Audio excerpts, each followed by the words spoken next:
One stormy night, a man named Steve decided to stay in a remote cabin he had rented in the woods. He thought it would be the perfect weekend getaway, just him, nature, and peace. He'd never been this far into the forest, but he wasn't worried.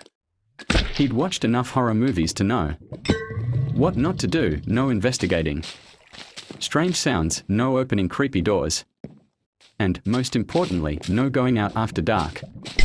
As soon as Steve settled in, he heard a knock at the door. Strange, he thought. It was already past midnight, and he hadn't seen another soul for miles.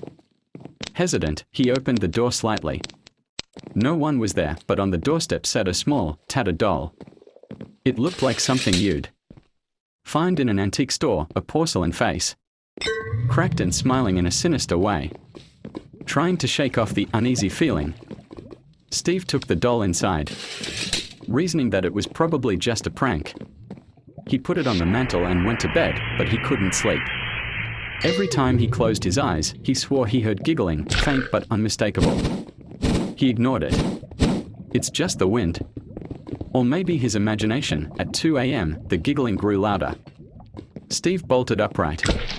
That's not the wind. He tiptoed downstairs, heart pounding, and saw the doll. It was no longer on the mantel. Instead, it was sitting on the floor in front of him, smiling wider than before. He picked it up, feeling a chill run down his spine. Then he noticed something else. The doll's eyes were moving. Who's there? Steve asked, trying to sound brave. The giggling stopped. The doll's mouth opened. But instead of words, a tiny voice whispered, I'm bored. Let's play. The lights flickered. Steve froze. The doll's tiny hand reached out and tugged at his finger, pulling him toward the woods. I said let's play, it insisted. A little louder this time, Steve sprinted out of the cabin.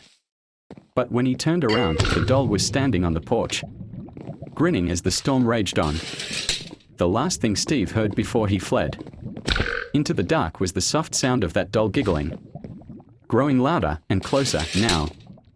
Every stormy night, Steve swears he can still hear the giggle, but he never looks back.